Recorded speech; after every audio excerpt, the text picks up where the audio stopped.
جس میں نہ وہ حرام ہے. اصل جو ایشو ہے وہ میوزیکل انسٹرومنٹس ہیں. لیکن مسئلہ ہے کہ علماء نے جس طریقے سے اسے کنڈیم کیا نا, اس سے ایک عام آدمی کو لگا شاید گانا بھی حرام ہے. آج کل کی فلموں اور ڈراموں کے بارے میں آپ کی کیا رائے ہے؟ مجھے تو سخت ناپسند. دیکھیں ہم چھوٹے چھوٹے تھے نا, 8 سے 9 ایک ڈرامہ لگتا تھا, اندھیرا اجالا لگتا تھا, وارث لگتا تھا, اور اس کے علاوہ اسلام آباد والوں نے ایک ڈرامہ گیسٹ ہاؤس کے نام سے بنایا, آغوش بنایا. ان ڈراموں سے مورل لیسنز ملتے تھے. من چلے کا سودا ماسٹر پیس تھا اشفاق احمد صاحب کا, وہ تو ابھی بھی میں کبھی کبھار لگا کے دیکھتا ہوں, مجھے تو بہت پسند ہے وہ.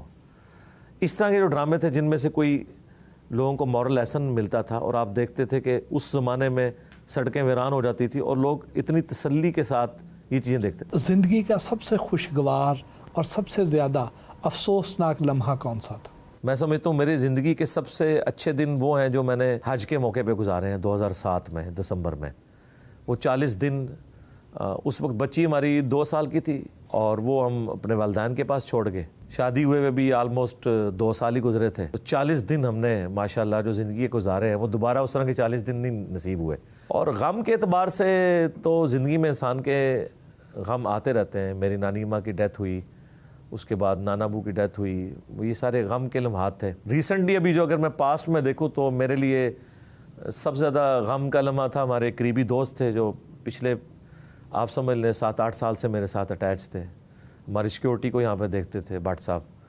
ان کی اچانک ڈیتھ, جو میرے ہم عمر ہی تھے, آلموسٹ 1 سال ہی مجھ سے بڑے تھے. یہ میں سمجھتا ہوں میری زندگی میں یعنی پہلی دفعہ مجھے جو بہت بڑا جھٹکا لگا ہے نا وہ یہ والا لگا. کوئی خواہش جو ابھی تک پوری نہ ہوئی ہو؟ خواہش تو الحمدللہ ساری اللہ کے فضل سے پوری ہو چکی ہیں جو میری خواہشات. اب یہ ہے کہ خواہش صرف یہ ہے کہ پاکستان کی پولیٹیکل سچویشن اور فائنینشیل جو صورتحال ہے یہ میں اپنی زندگی میں دیکھوں کہ بہتر ہو جائے. کبھی شہرت پریشانی کا باعث بھی بنی؟ نہیں, کوئی نہیں ہے پریشانی. اب میں یوزڈ ہو گیا ہوں. شروع میں فیل ہوتا تھا کہ میں جب چاہوں کسی ریڈی پہ کھڑے ہو کے چاٹ نان کھا لوں, لیکن اب کیا ہوتا ہے کہ منگوا لیتے ہیں, گھر بیٹھ کے کھا لیتے ہیں. میری زندگی میں یہ دین کے حوالے سے اللہ تعالیٰ نے جو کامیابیاں دی ہیں نا, ان کی خوشی میرے ان چھوٹی چھوٹی خوشیوں سے اتنی ڈومیننٹ ہے کہ وہ میں قربان کر سکتا ہوں. کبھی کسی ٹی وی چینل کی طرف سے رمضان ٹرانسمیشن یا مذہبی شو کی آفر ہوئی؟ ہاں جی, ہوتی رہتی ہیں, لیکن میں پہلے تو انکار کر دیتا تھا رمضان کے لیے, تو شاید اب بھی میں باؤنڈ اس طریقے سے نہ ہوں, لیکن اکا دکا جو پروگرام ہے وہ تو میں مختلف چینلز کے اوپر کر چکا ہوں. انسان کی سب سے بڑی کامیابی کیا ہے؟ انسان کی سب سے بڑی کامیابی یہ ہے کہ وہ مرنے سے پہلے اپنے رب کو پہچان لے, اور اسے پتہ چل جائے کہ اسے کسی نے اس کی مرضی کے بغیر پیدا کیا ہے, اور وہ اتنا غالب ہے کہ جو کچھ اس نے اس کے ساتھ کر دیا, کہ اسے پلانٹ ارتھ پہ پٹ کیا, اس کے بعد اس پہ حالات و واقعات وہ ڈالتا ہے.